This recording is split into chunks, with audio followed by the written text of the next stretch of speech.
Selamat pagi, jemaat yang terkasih di dalam Kristus di tempat ini. Selamat pagi juga untuk yang ada yang tidak terlihat, jemaat dan simpatisan GKM yang tidak terlihat di online streaming dan juga yang ada di radio. Dan juga selamat ulang tahun yang ke-63 buat GKM, ya, semakin terus ditambah-tambah hikmat dan kapasitas supaya terus bisa bertumbuh menjadi gereja yang memuridkan. Minggu lalu dikatakan, ya, katanya kalau tidak kenal maka tidak sayang, ya. Jadi kita akan kenalan terlebih dahulu. Terakhir saya di sini itu kira-kira tahun 2018 kalau tidak salah, berarti sudah 7 tahun, ya, saya bersama-sama dengan rekan-rekan di tempat ini, ya. Dan saya bersyukur saya bisa berada di tempat ini lagi bersama-sama dengan kalian. Salam dari gereja kami Covenant Evangelical Free Church dan juga salam dari keluarga kami. Istri saya, penginjil Esther, sedang khotbah di remaja, ya. Dan ini anak kami yang masih kecil-kecil, ya, karena di mata kami mereka tetap masih kecil walaupun badannya sudah besar. Thea yang paling besar, dia sudah bekerja. Kemudian Joel, dia baru saja menyelesaikan wajib militer tahun lalu dan sekarang sedang menyelesaikan studinya, ya. Saya sendiri bersyukur ada kesempatan untuk studi teologi dan tahun lalu saya boleh menyelesaikan master teologi saya di bidang intercultural, di bidang lintas budaya di Singapore Bible College. Oleh karena itu maka awal tahun ini saya diangkat menjadi seorang lay pastor, ya, di gereja kami, pendeta kaum awam, gitu. Karena pekerjaan full time saya adalah sebagai seorang IT consultant, ya, di bidang superkomputer dan AI. Jadi saya punya dua profesi, ya, tapi yang full time-nya itu adalah sebagai IT consultant, dan untuk yang full time yang keduanya di gereja itu sebagai lay pastor, ya, pendeta kaum awam. Di gereja kami bersyukur ada 6 pendeta kaum awam dari pengacara, lawyer, juga dari guru, ya, dari pengajar, dan dari dokter, ya.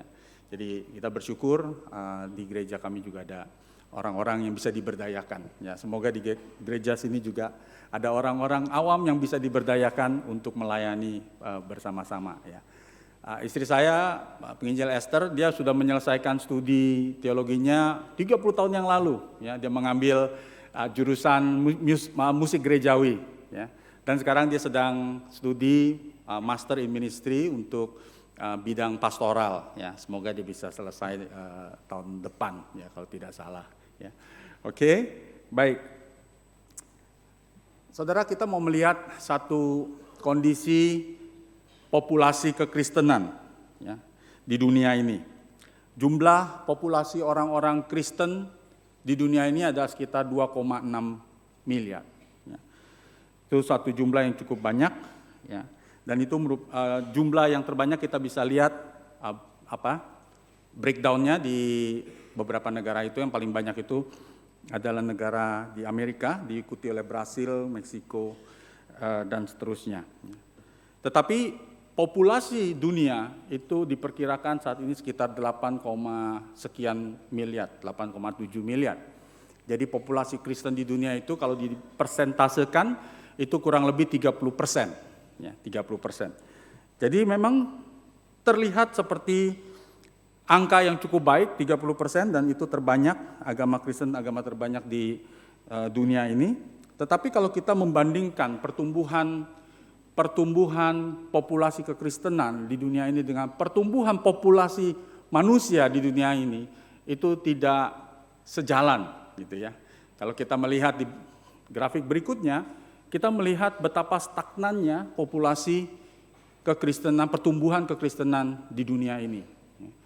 Kalau yang di atas kanan itu kita melihat itu adalah populasi manusia di dunia ini, tetapi populasi kekristenan itu 30%.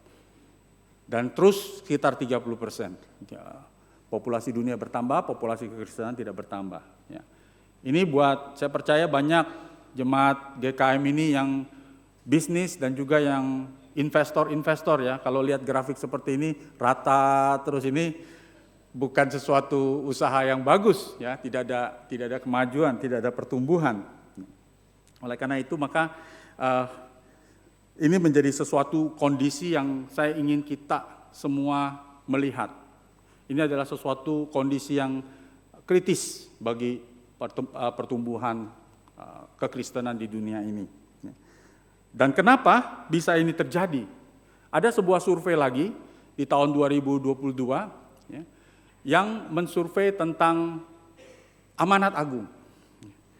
Jadi ada orang-orang Kristen yang disurvei, ditanya apakah mereka tahu betul tentang amanat agung dan apa itu amanat agung.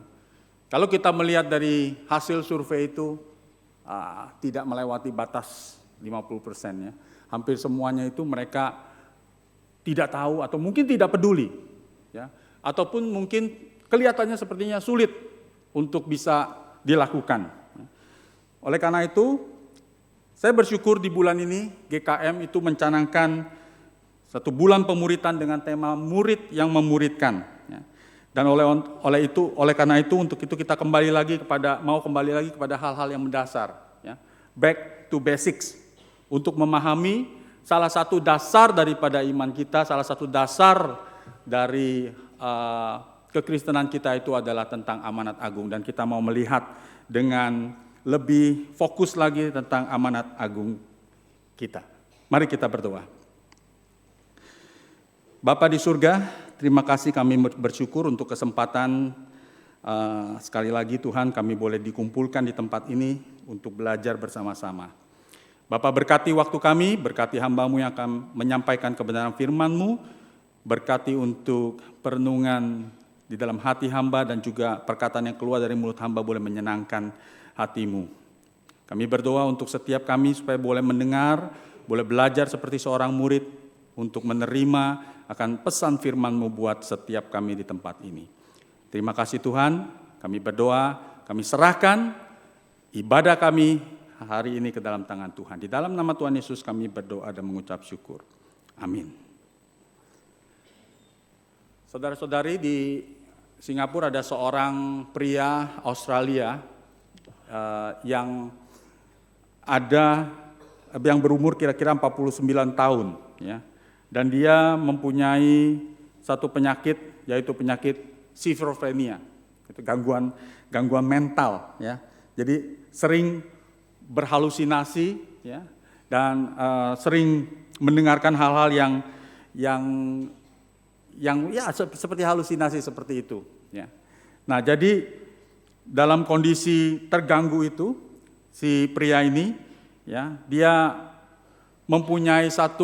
melihat istrinya itu seolah-olah istrinya itu adalah sosok iblis yang harus disingkirkan, dibuang lagi ke dalam jurang maut ya. Dan bahkan pada waktu dia sedang sendirian ya, dia mendengarkan suara-suara untuk membunuh istrinya.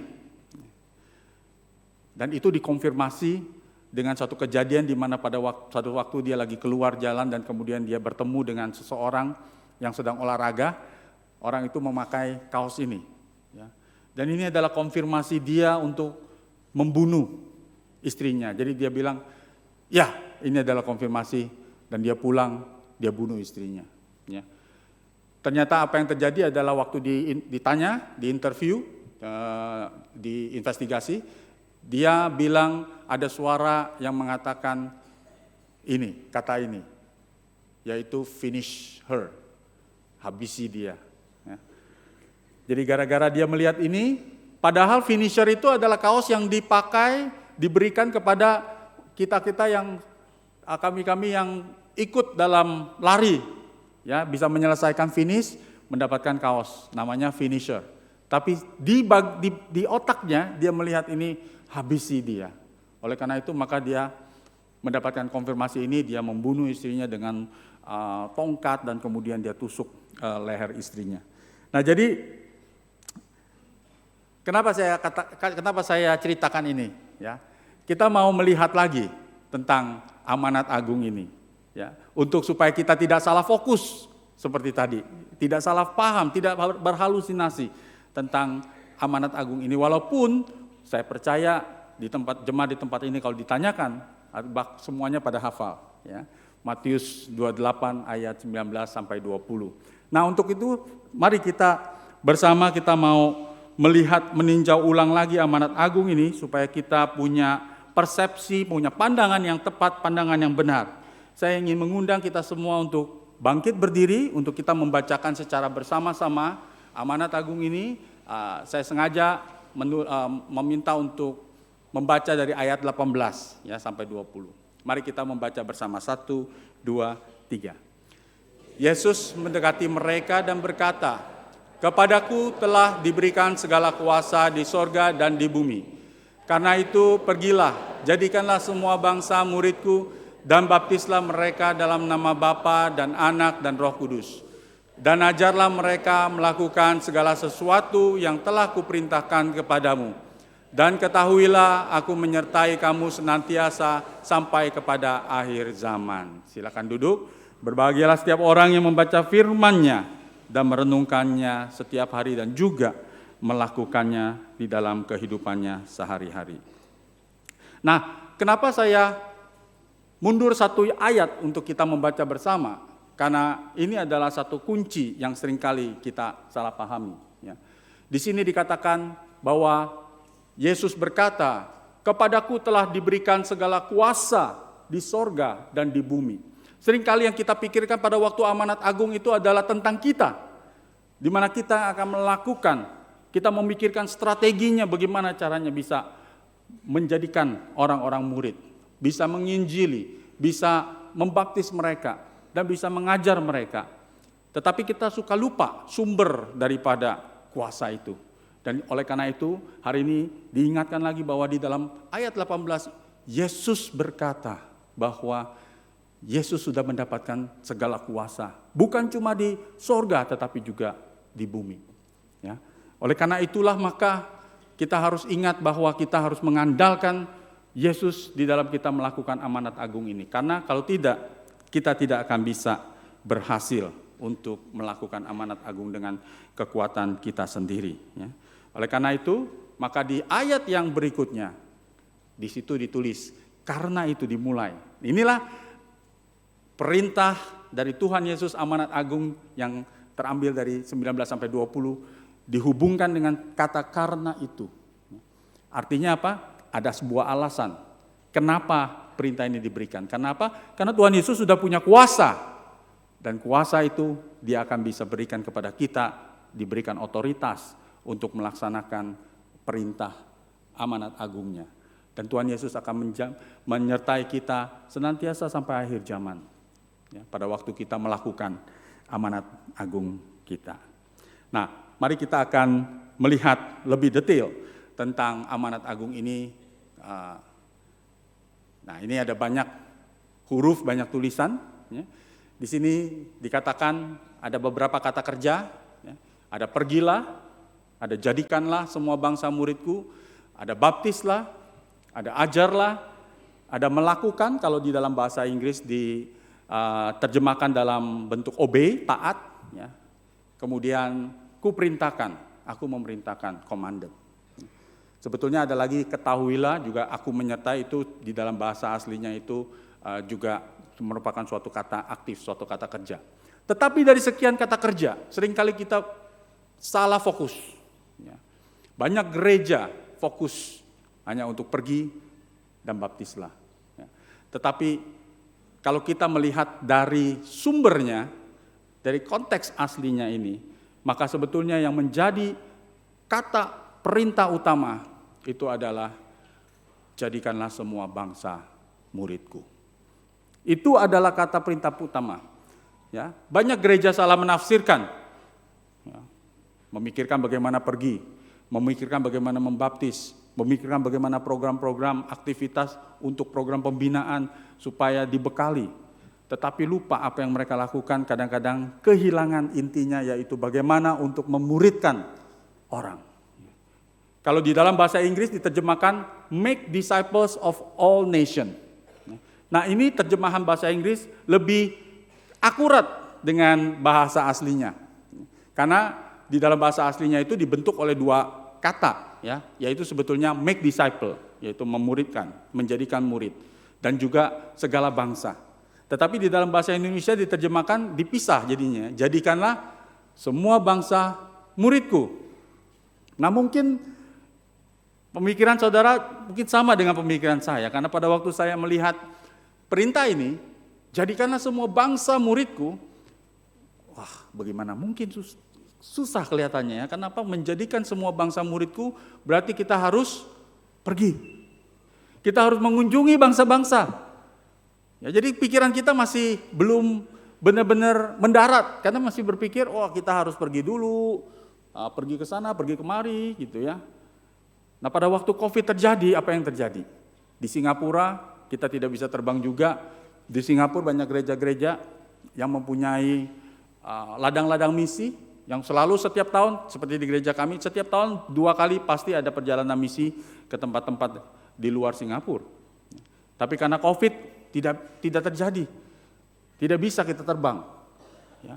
Sehingga itu mengubah pandangan gereja, bahwa sebetulnya melakukan perintah amanat agung itu bukan harus keluar dari kota, keluar dari negara untuk menjangkau mereka. Ya. Tetapi orang-orang yang ada di sekitar yang kita bisa jangkau. Ya. Oleh karena itulah maka kami bersyukur gereja kami pada waktu COVID diberikan satu kesempatan bisa terhubung dengan pemerintah, di mana banyak orang-orang yang suka yang travel masuk harus dikarantina ya. Nah di situ kami bisa membuat program dengan mereka dengan lewat Zoom, memberikan mereka semangat, memberikan mereka dorongan supaya tetap bisa positif ya. Bukan COVID-nya yang positif ya, maksudnya pikirannya positif gitu loh. Jadi itu yang menolong kami sehingga akhirnya kami bisa menjangkau para buru-buru yang datang dari dari Bangladesh, dari India, dari China ya. Pada waktu itu kami sudah punya persekutuan Indonesia dan Filipino ya, di mana saya dan istri menggembalakan persekutuan Indonesia, yaitu yang mayoritasnya adalah para pekerja migran Indonesia yang bekerja sebagai asisten rumah tangga di Singapura. Ya. Jadi sudah ada Filipino Indonesia, kami juga mempunyai program bisa terhubung Zoom dengan mereka yang ada di karantina untuk kasih semangat buat mereka. Nah setelah COVID, kami sekarang punya persekutuan Indonesia, Filipino, Tamil, Bangladesh, India, dan juga kaum buruh yang dari China. Ya. Jadi kita bersyukur dengan kondisi yang walaupun COVID, Tuhan masih izinkan itu bisa terjadi. Nah begitu juga sekarang dengan balik sini, kalau kita melihat, wah semua bangsa-bangsa kita harus pergi. Wah kita pusing juga bagaimana caranya. Ya. Nah oleh karena itu saya pada waktu merenungkan amanat agung ini, saya mencoba untuk bermain dengan kata-kata. Supaya mungkin kita bisa lebih mendarat dan lebih tahu sebetulnya apa yang dimaksudkan oleh amanat agung Tuhan Yesus ini. Ya. Kalau kita melihat di sini, ya, dalam bahasa Inggris kan make disciple of all nation. Jadi kalau saya mau coba menerjemahkan versi saya mau menerjemahkan seperti ini. Muridkanlah orang-orang dari segala bangsa. Nah ini sepertinya mendekati dengan penerjemahan bahasa Inggris, karena sekarang menjadi satu, muridkanlah orang-orang atau menjadikan murid. Itu sudah jadi satu grup, satu kelompok, satu kata. Dan dari segala bangsa, itulah satu kata lagi. Ya. Nah, dengan seperti ini saya mulai melihat ternyata lebih mudah ini. Ya. Lebih mudah kita memikirkan, muridkanlah orang-orang dari segala bangsa. Sekarang bukan lagi jadikan semua bangsa. Kalau kita jadikan semua bangsa berarti kita harus kunjungin negara itu, ketemuin bangsa itu. Di Manado ini ada banyak orang-orang China, orang-orang apalagi pendatang, kita harus kunjungi mereka satu persatu. Tetapi sekarang kalau kita melihatnya dari pandangan yang berbeda, melihatnya muridkanlah orang-orang dari segala bangsa, dari segala suku. Maka yang terjadi apa? Sekarang kita ketemu siapapun, kalau dia belum menjadi murid, kita muridkan. Kita tidak peduli latar belakang mereka bangsa apa, suku apa. Betul ya? Jadi ini membuka wawasan saya sekarang melihat bahwa siapapun yang ada di sekitar kita, kalau dia bangsa berbeda, ya, kita tidak milih-milih, kita jadikan dia murid. Dan yang perlu kita ingat bahwa amanat agung ini itu bukan optional. Itu ada kata perintah. Jadikan semua bangsa murid. Muridkanlah orang-orang dari segala bangsa. Ini bukan optional, bukan pilihan. Kalau saudara mengatakan saya adalah murid Kristus, murid Yesus, maka saudara harus melakukan ini. Ya. Dan bukan cuma hamba-hamba Tuhan, bukan cuma pendeta-pendeta yang harus melakukan ini. Setiap kita yang dipanggil untuk menjadi murid, melakukan amanat agung ini, melakukan perintah ini. Nah, sedangkan kata-katanya yang lain, kata-kata seperti pergilah, baptislah, ajarlah, melakukan perintah atau mengajar mereka untuk taat, itu semua adalah kata-kata kerja yang kata kerja bantu, kata kerja yang menjelaskan strategi atau inisiatifnya seperti apa. Ya. Oleh karena itu, saya mencoba membuat sebuah alur supaya kita lebih memahami. Ya. Sebetulnya Matius 28 ini apa? Ya. Jadi Matius 28 ini kata utama, perintah utama itu adalah memuridkan, ya, atau jadikan murid. Ya. Coba katakan sebelah kiri kanan, memuridkan. Ya. Mengingatkan, memuridkan. Ya. Nah ini waktunya juga mengingatkan untuk bisa selesai dari masa istirahat sejenak, ya, kembali kepada laptop kita. Ya. Memuridkan itu adalah kata perintah utama. Setiap kita harus memuridkan. Bagaimana caranya? Dengan pergilah. Nah kata pergilah ini bukan diartikan saya harus pergi dulu keluar. Tetapi tidak. Pergilah ini sebetulnya kata aslinya itu selagi kamu pergi. Jadi kalau kamu lagi liburan, itu selagi kamu liburan, jadikan murid. Ketemu dengan supir taksi, ya saya sering suka ngobrol-ngobrol dengan supir taksi online, ya. Mencoba untuk melihat gerakan Roh Kudus, kalau memang misalnya bisa masuk, bisa sharing firman, bisa beritakan Injil. Ya. Selagi kamu pergi, selagi kamu melakukan sesuatu, ya. Selagi kamu di rumah, selagi kamu ngobrol dengan tetangga, pergilah itu dengan pertanyaan bagaimana saya bisa menjadikan orang ini murid, yang nanti kita akan lihat lagi seperti apa. Nah, jadi pada waktu pergi, apa yang harus dilakukan?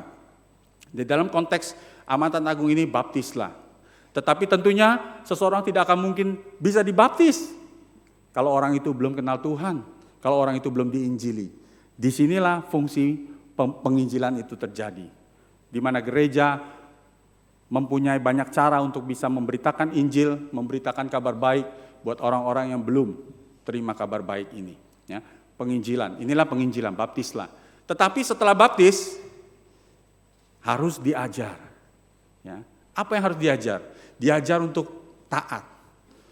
Taat apa? Semua perintah Tuhan. Bukan cuma sebagian perintah Tuhan, yang enak-enak aja, yang ada hubungannya dengan makanan. Ya, orang Manado suka makan toh. Ya, jadi bukan cuma yang makan-makan aja nih yang diikuti, tetapi semua ya kita mau taat. Nah disinilah fungsi daripada pemuritan itu.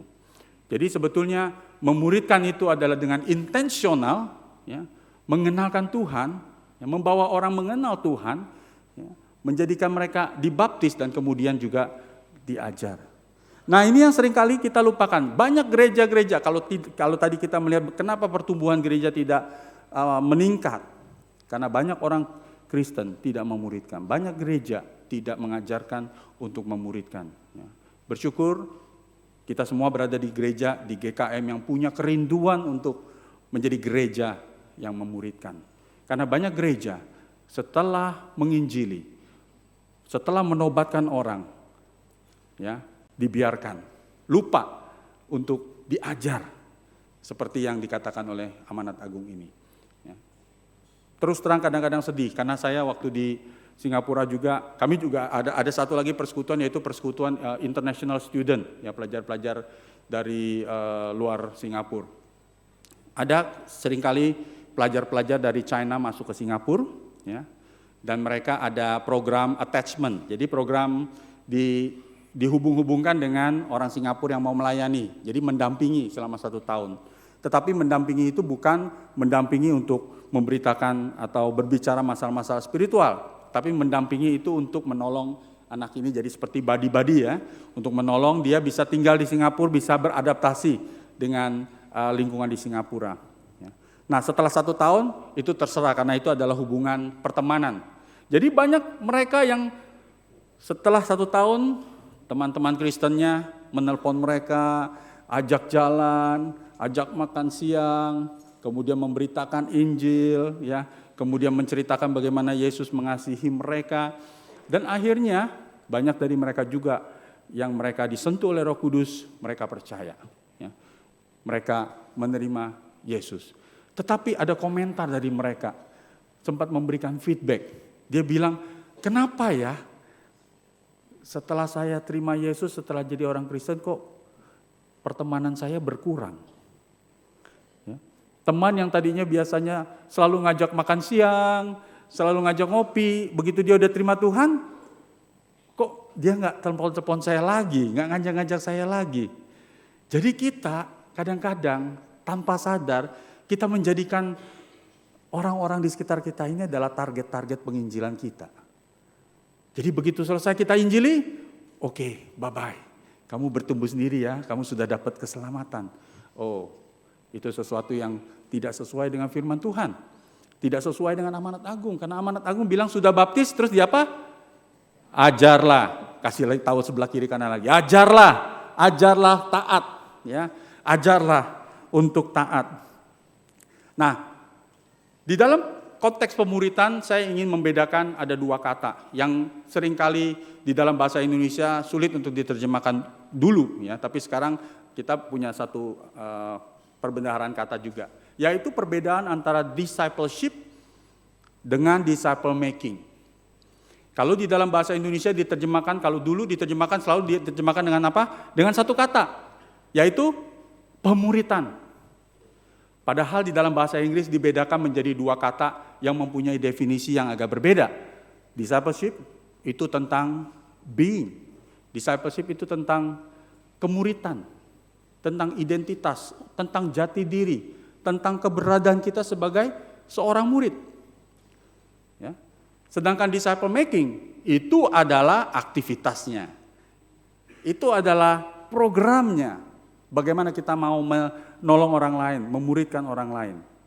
Tapi seringkali kita lupa, semua kita masukkan dalam pemuritan, disciple making. Sehingga makanya pada waktu kita berbicara pemuritan, maka yang ada di dalam pikiran kita itu adalah bagaimana kita punya program yang bagus untuk memuridkan.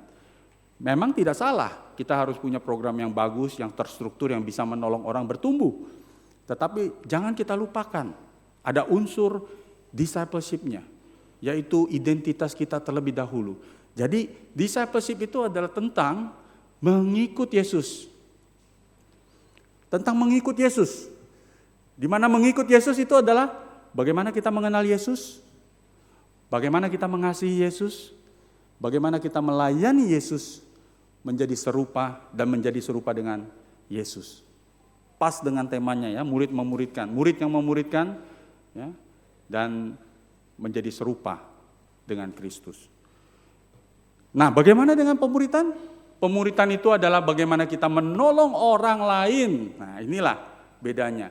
Jadi kemuritan, identitas itu untuk diri sendiri dulu. Bagaimana kita mengikut Yesus, bagaimana kita berjalan bersama Yesus. Apakah kita sungguh-sungguh mengenal Tuhan Yesus?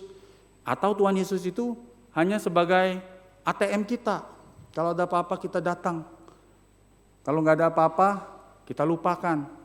Kalau ada acara kita makan-makan, Tuhannya lupa. Tapi kalau ada pokok doa untuk doa orang-orang sakit, wah semua pada datang. Ya. Apakah kita sungguh-sungguh mengenal Tuhan Yesus? Apakah kita sungguh-sungguh mempunyai hubungan yang dekat, yang intim, yang erat dengan Tuhan Yesus? Sebelum kita menjadikan atau menolong orang lain untuk sama seperti kita menolong orang lain. Ya.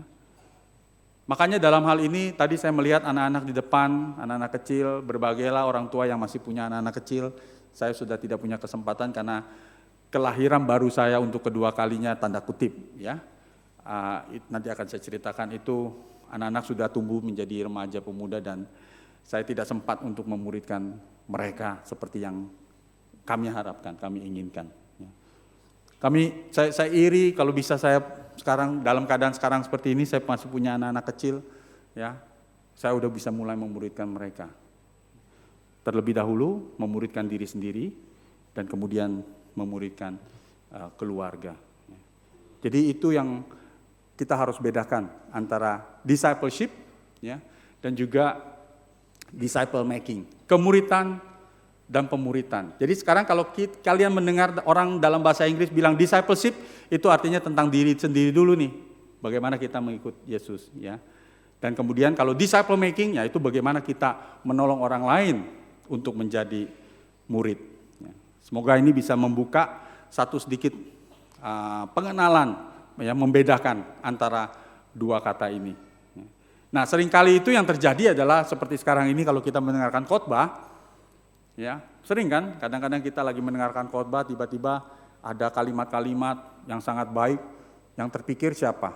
Wah, ini bagus banget ini buat suamiku nih. Ini bagus banget ini buat istriku nih. Wah, disciple making-nya udah keluar, tapi dianya nggak tersentuh gitu loh, tidak berpikir dulu untuk apakah saya sudah betul-betul seperti itu. Ya. Kadang-kadang begitu dia lihat, wah ini cocok nih buat saudara saya atau tetangga saya, nanti ketemu saya mau khotbahin seperti ini katanya. Ya. Nah bagi saudara-saudara sekalian, saya berharap kita semua mulai hari ini kita bisa membedakan. Jadi sebelum aktif itu bagus, ya. Aktif itu bagus, tetapi setiap kegiatan kita harus berpusatkan lagi kepada Tuhan dan berpusatkan lagi kepada tadi apa? Kata kuncinya memuridkan. Apapun yang kita kerjakan, bagaimana kita bisa memuridkan seseorang. Ya. Tadi saya berbincang-bincang dengan Musa Okto tentang, wah di sini GKM ini diberikan energi yang sangat luar biasa, kegiatannya begitu banyak, ya. Mereka beraktivitas yang sangat banyak, bagus. Tetapi kita harus selalu bertanya, aktivitas-aktivitas itu bagaimana bisa membangun seseorang menjadi seorang murid. Dan bagaimana kita bisa pakai aktivitas itu untuk menolong orang lain menjadi murid. Nah ini yang harus kita pikirkan. Aktivitas bagus, energi bagus, oke.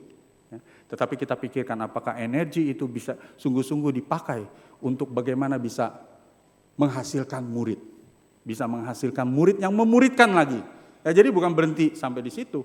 Tapi murid itu juga akhirnya nanti memuridkan sehingga itu berlipat ganda.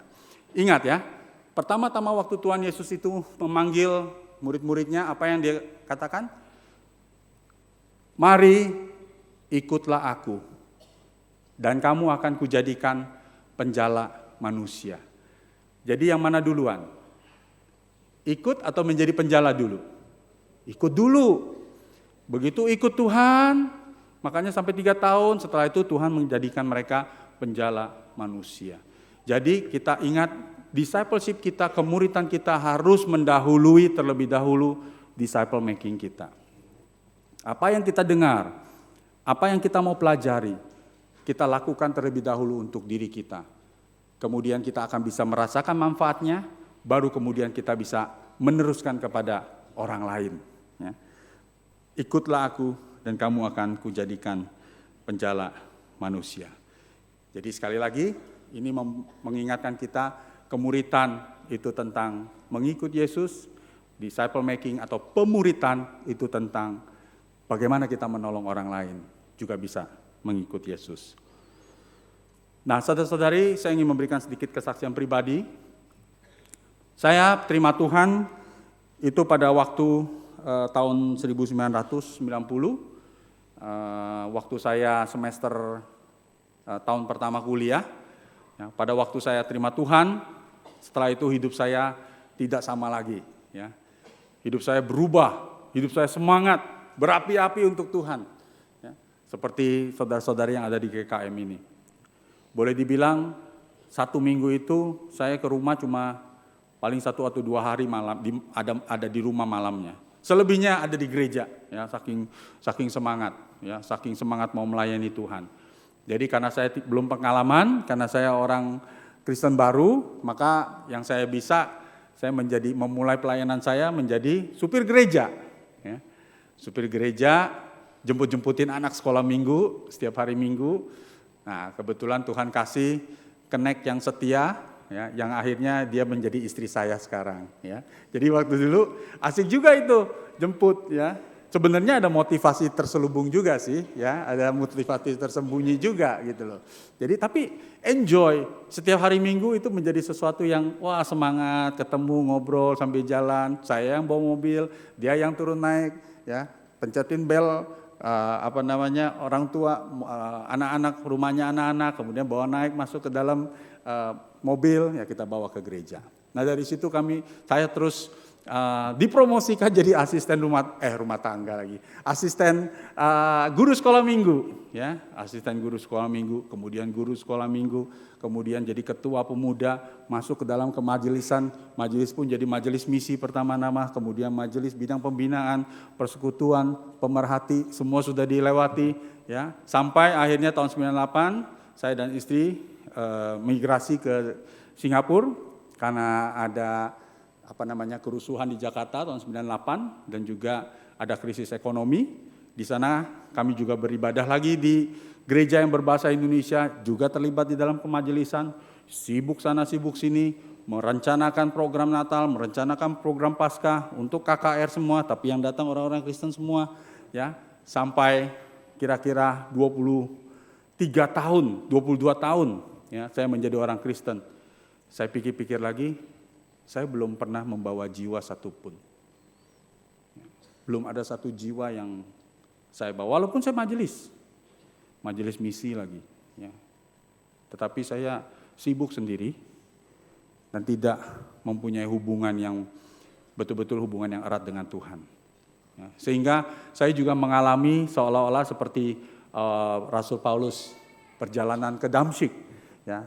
Ada satu hari saya lagi mau ke kantor, saya bawa mobil, kemudian saya mendengarkan lagu-lagu rohani, kemudian teringat satu mazmur yang berkata, berbahagialah orang, ya, yang tidak berjalan menurut nasihat orang fasik.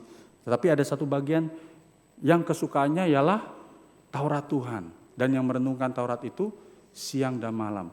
Terus saya berpikir, saya bertanya sambil berdoa gitu pada Tuhan, bagaimana supaya bisa merenungkan Taurat Tuhan itu siang dan malam?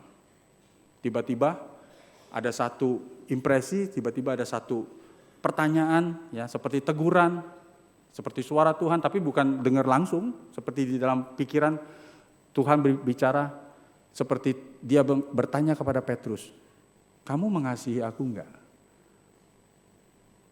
Waktu itu langsung saya terdiam, kemudian mata saya mulai berkaca-kaca, saya bilang, iya Tuhan, saya mengasihimu. Tetapi kamu mengasihi aku, kamu tidak mau mengenal aku. Karena sampai hari itu pun, satu kali pun saya belum baca satu Alkitab secara komplit, secara lengkap. 22 tahun menjadi orang Kristen, memang tidak ada yang membimbing saya. Karena itulah saya bilang, gereja seringkali melupakan. Setelah seseorang bertobat, tidak ada yang membimbing, tidak ada yang mengajari mereka untuk taat apa yang diperintahkan Tuhan. Hari itu menjadi satu pencerahan, menjadi satu kelahiran baru lagi buat saya, ya. Kemudian saya bertekad, oke. Begitu saya bertekad, ada aja Tuhan jalan terhubung dengan kelompok-kelompok yang membaca Alkitab selama 1 tahun. Setelah itu bergulir terus, dan saya mempunyai hubungan yang baik dengan Tuhan, dan Tuhan akhirnya memanggil kami mulai untuk melayani, untuk menjangkau teman-teman yang ada bekerja di Singapura, para asisten rumah tangga. Kami memulai, ya, dengan iman bahwa oke, ini sepertinya Tuhan memanggil kita untuk banyak para pekerja migran Indonesia yang bekerja sebagai asisten rumah tangga di Singapura. Ya. Coba tebak ada berapa banyak asisten rumah tangga dari Indonesia di Singapura. Jumlahnya itu 144.000. Banyak sekali.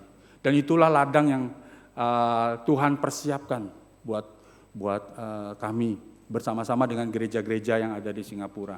Dan belakangan ini di persekutuan kami banyak yang masuk dari Manado, dari Sulawesi, dari daerah timur ini. Ya. Bahkan ada 1 atau 2 yang sering beribadah di tempat ini.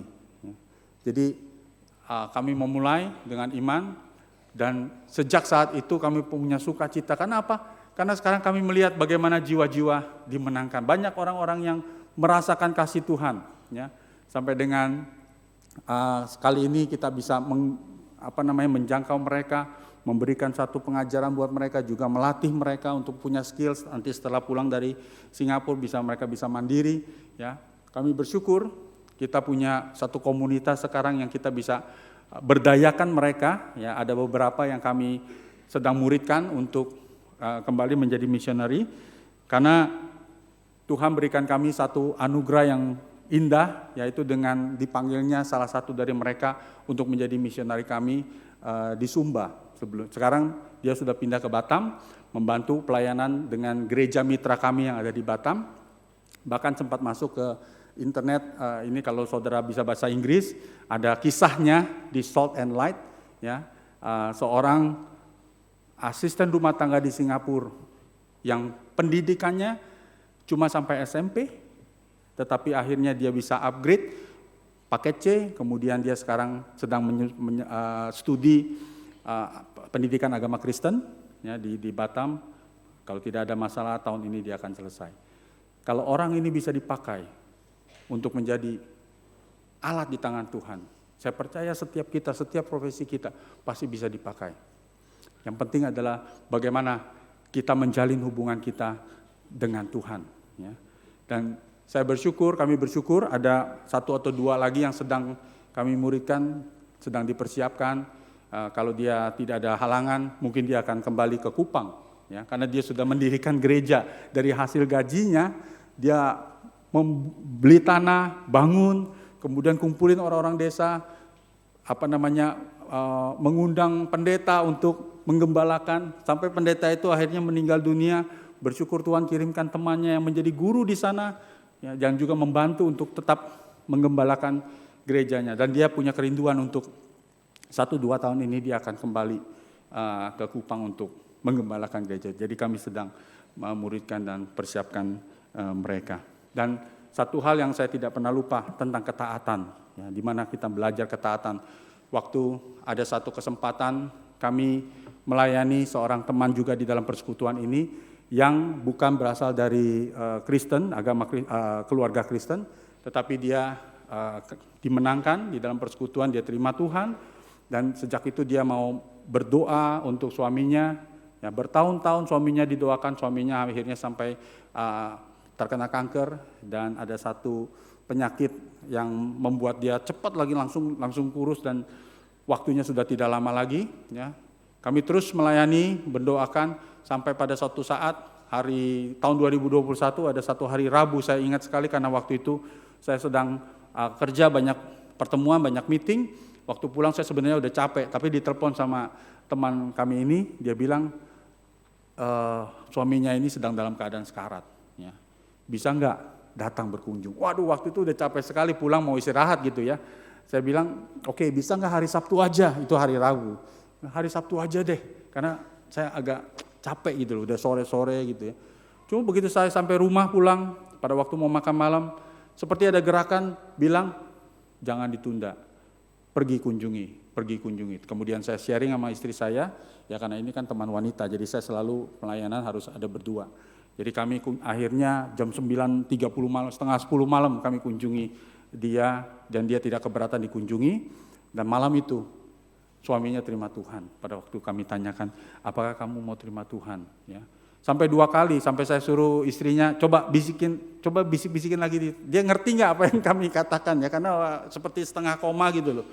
Dan dia bilang, dia menganggukkan kepala 2 kali. Apakah mau dibaptis? Juga dia menganggukkan kepala. Wah, langsung saya sukacita pulang cepat-cepat hubungin pastor mission kami, mission director kami untuk bisa nggak berkunjung untuk baptis dia.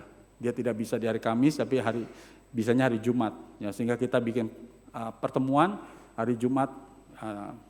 Pastor kami datang untuk sekali lagi menanyakan, benar nggak kamu terima Tuhan? Dia bilang iya, mengangguk. Kemudian dia dibaptis. Hari Sabtu paginya suaminya meninggal dipanggil Tuhan. Jadi saya bersyukur, itu satu seandainya saya memaksakan untuk mendingan saya istirahat, saya tidak taat gerakan daripada Roh Kudus, mungkin saya kehilangan ini karena hari Sabtu pagi itu, karena rencananya Sabtu paling biasanya Sabtu pagi di atas jam 10, ya, dia dipanggilnya itu sebelum jam 6 sudah dipanggil Tuhan. Ya. Jadi saya bersyukur Tuhan memberikan, sebetulnya tergantung kepada kita apakah kita mau taat atau tidak. Kalau kita taat, kita akan bisa menerima sukacita yang sudah dipersiapkan Tuhan. Ya. Kalau kita tidak taat, kita akan kehilangan sukacita itu. Ya. Saya berharap hari ini kita mulai serius di dalam hidup kita. Khususnya di dalam kemuritan kita. Ini kita punya identitas, kita punya jati diri sebagai seorang murid. Bagaimana kita mengikut Yesus, bagaimana kita berjalan bersama Yesus. Ya. Di dalam 2 Petrus ayat 3, pasal 3 ayat 9 sampai 10 mengatakan, Tuhan tidak lalai menepati janjinya sekalipun ada orang yang menganggapnya sebagai kelalaian, tetapi ia sabar terhadap kamu karena ia menghendaki supaya jangan ada yang binasa, melainkan supaya semua orang berbalik dan bertobat. Tetapi hari Tuhan akan tiba seperti pencuri. Pada hari itu langit akan lenyap dengan gemuruh yang dahsyat dan unsur-unsur dunia akan hangus dalam nyala api. Dan bumi dan segala yang ada di atasnya akan hilang lenyap. Tuhan itu sabar, masih menunggu kita. Tetapi kesabarannya itu bukan berarti tidak akan ada penghukuman, tidak akan ada hari Tuhan. Hari Tuhan itu akan datang seperti pencuri. Ya. Saya teringat dengan perkataan, kalau kematian Tuhan hanya memberikan kita keselamatan, maka pada waktu kita terima Tuhan, berdoa minta Tuhan masuk dalam hidup kita, saat itu juga Tuhan bisa ambil kita. Selesai sudah masalah kita kan, karena kita mau menerima keselamatan. Tetapi pada kenyataannya kalau kita masih sampai duduk di tempat ini, kita masih bisa beribadah bersama-sama, Tuhan punya rencana buat setiap kita. Tuhan punya rencana. Seberapapun usiamu, engkau pasti punya kemampuan, kapasitas. Yang penting adalah hatimu apakah siap taat kepada Tuhan. Dan inilah kita kembali lagi diingatkan Matius 28 ayat 18 sampai 20. Hari ini saya ingin mengajak dan juga mengundang respons dari saudara-saudari sekalian. Ya.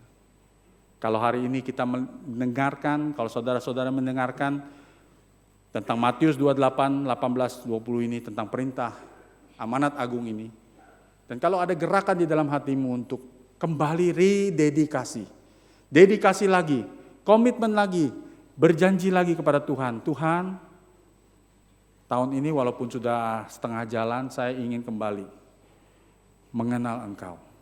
Saya ingin kembali dekat kepada Engkau. Saya ingin kembali mempunyai hubungan yang akrab lagi, yang intim lagi, sama seperti pada waktu pertama kali. Saya percaya setiap kita mengalami itu. Waktu pertama kali kita sungguh-sungguh terima Tuhan, semangat kita, api kita untuk memberitakan Injil ataupun melayani Tuhan itu akan berbeda dengan yang sekarang ini. Ya, karena saya pun merasakan itu. Jadi hari ini, kalau kita digerakkan untuk kembali mendedikasikan ulang, mendedikasikan komitmen lagi bahwa ya saya mau sungguh-sungguh menjadi murid. Murid yang mengikut Tuhan dan murid yang menolong orang lain juga untuk mengikut Tuhan, berjalan bersama-sama dengan saya. Mari kita masuk dalam doa.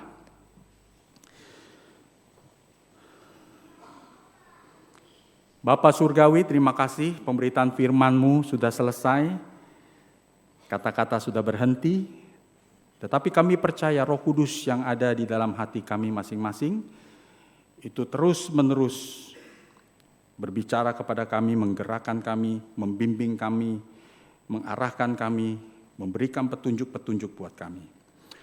Saat ini Tuhan, kami mau berdoa. Kami sudah mendengar bahwa perintah utama itu adalah memuridkan, menjadikan orang-orang di segala bangsa murid. Menjadikan orang-orang murid untuk taat kepada Engkau. Sekali lagi kami datang mohon ampun atas segala dosa kami, atas segala kelalaian kami. Tuhan ampuni kami dan tolong kami yang lemah ini. Jemaat yang dikasihi Tuhan, saat ini saya ingin memberikan satu undangan lagi untuk menyatakan ketekatan kita, menyatakan komitmen kita untuk mengikut Tuhan, untuk mempunyai hubungan yang erat dengan Tuhan. Saat ini saya ingin memberikan kesempatan, kalau ada saudara-saudari yang tergerak, Roh Kudus berbicara di dalam hatimu, dan mengatakan, sudah waktunya kamu kembali lagi. Sudah waktunya kamu datang lagi padaku. Aku menunggu engkau. Aku ingin mempunyai hubungan dengan engkau. Kalau itu ada di dalam hatimu, saudara bisa menaruh tangan kananmu di dadamu. Menyatakan bahwa, ya Tuhan, ini aku. Aku ingin kembali lagi datang padamu.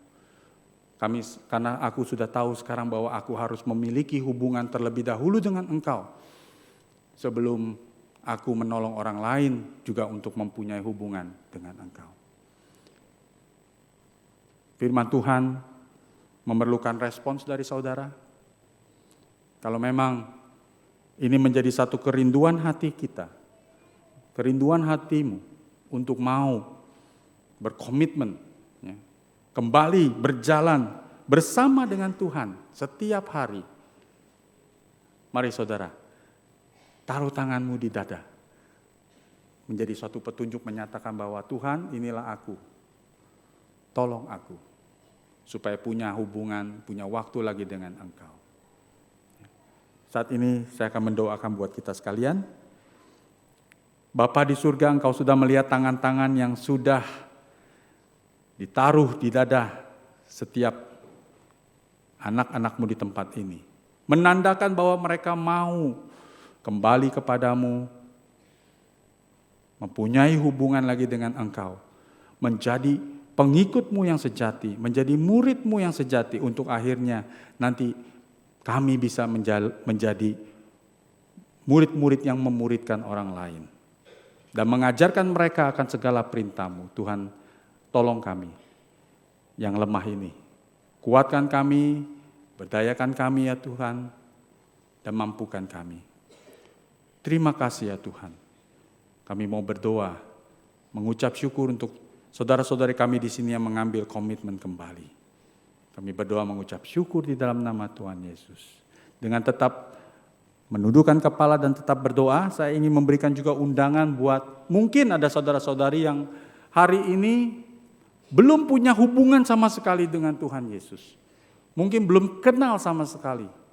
Ya, mungkin saudara-saudari sekarang ini diajak, ataupun yang ada di online, ataupun yang ada di radio, pada waktu mendengarkan ini, tadi kita sudah membaca di dalam 2 Petrus, bahwa Tuhan sabar, Tuhan tidak mau setiap orang binasa. Tuhan menunggu, tetapi hari Tuhan akan datang tiba-tiba.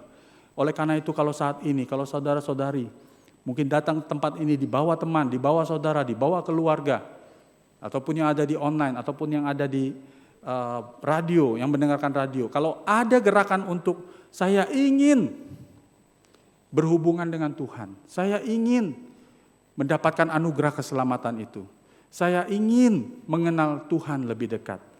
Kalau ada itu, saya persilakan saudara-saudari bisa mengangkat tangan kanannya, supaya saya bisa melihat dan kami bisa melayani saudara-saudari, menerima kalian masuk ke dalam keluarga besar kerajaan Allah.